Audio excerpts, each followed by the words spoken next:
Welcome to Drunk 3PO, this is Jay, and if you hadn't noticed, I've made a lot of videos about Star Wars Galaxy's Edge, and I'm hoping this will be the last one until I go visit the park, which opens here in Orlando at the end of August. And the only reason I'm making this one is because something really came to my attention yesterday. John Campea tweeted this out. He said, "Blue and green milk time.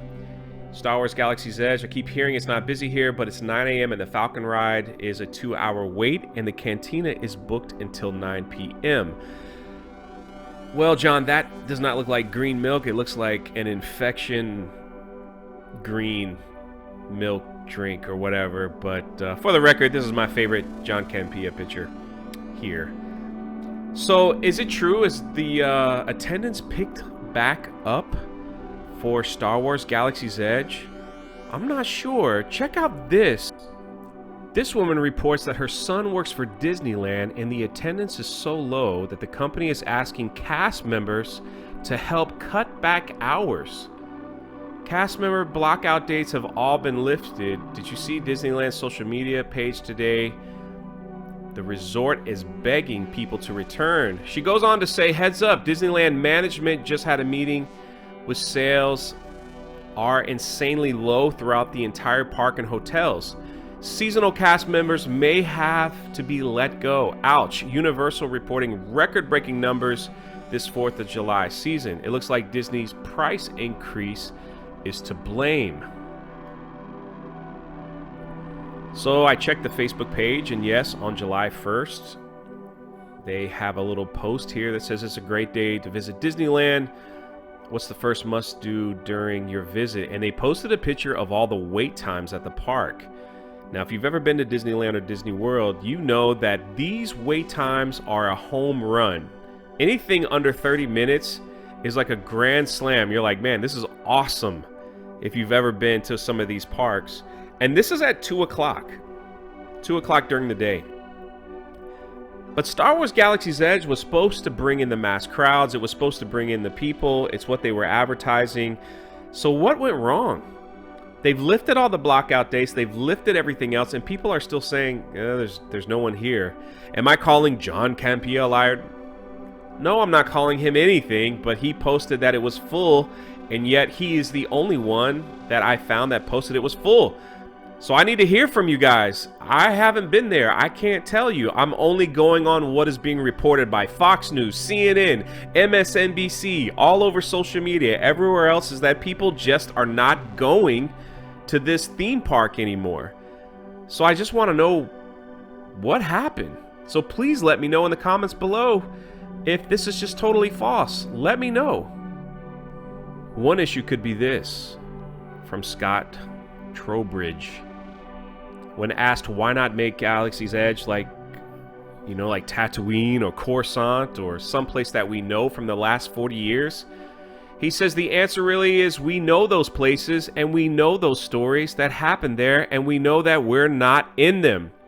So they decided to create a whole new place that people don't know, that are not familiar with, and expected people to jump right in because apparently this is your Star Wars adventure. They want you to have your Star Wars adventure. They go on to say, one of the things is that we decided very early on was to build a new place, a place that was not a memory of someone else's Star Wars story.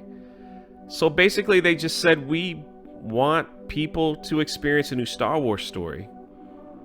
He says we know those places, we know those stories that happen there, we know the characters and their experiences there, and we're not part of those stories. This is interesting to me because when Pandora opened, they based that off the movies. Just like the movie, you go into an avatar and you fly the Banshee. Some other things, Toy Story Land, based off the movies. They added some rides there. You know the characters you're familiar with. Why would they not want to do that with Star Wars?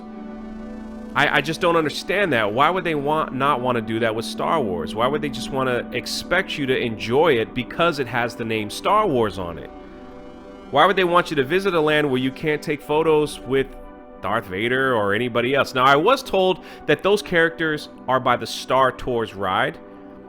And so that's cool that they still have those things in the park. Again, I have not been there. This is just an opinion piece. I would love to know more. Please put your comments below if you've been there. But many of the comments and many of the people on YouTube who have showed up and been there have said this is nothing more than a cash grab with very expensive items to buy, very expensive food, very expensive drinks, and basically nothing looks familiar for Star Wars there, except for the Millennium Falcon, which also has a character that most people are not familiar with that runs the Falcon ride. Now again, there are multiple factors here. Disney did raise their prices. Disney also had blackout dates. You know, Disney also threw in Galaxy's Edge with an unfamiliar story. And on a personal note, I was so looking forward to Star Wars Galaxy's Edge. But I was looking forward to seeing some of the sites that we saw in the movie that I could visit. I would love to visit Jabba's palace. I would love to visit the Cantina in The New Hope. I would love to visit a place in Coruscant from the prequels. I would love to visit some of the places they even have in the new trilogy. I would love to visit those places, man. I would love to fly the Millennium Falcon through the Death Star. I would love to have all that nostalgia, but that's just me, and that's my opinion, and if you could totally disagree, and I'm okay with that. But those are the things that I was looking for. To go to a place that's called, hey, come visit Star Wars, and have everything there that I don't understand or don't know, it doesn't appeal to me. It's not the big wow factor that I was hoping for personally, and maybe I'm not alone. Maybe you're not alone. I just really hope Disney understands what they're doing here, that out of everything that they have put in their parks, they have based on movies or cartoons and things that are familiar with. Why would they go off the path for Star Wars? Why would they go off the path for Star Wars? I don't know. You let me know what you think. I love reading your comments. Listen, I'm just reporting some of the things that I've read, and they could be totally false, and I want to know that. Just throw that in the comments. Man, don't kill the messenger. Don't kill the messenger. Let me know what's happening. If you've been there, let me know if the lines are really long. Let me know if, like, attendance is picking up. Maybe Universal is having their breakout summer and Disneyland is not. Again, I will be going to Galaxy's Edge when it opens in Orlando. I have a season pass. I love Disney.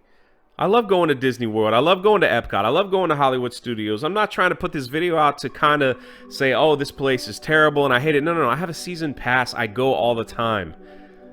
But there was just something when they hyped up Galaxy's Edge so much, and they hyped it up, and yet so many reports from even the major networks are saying people aren't just going. They're not going. They don't want to go. They're bored.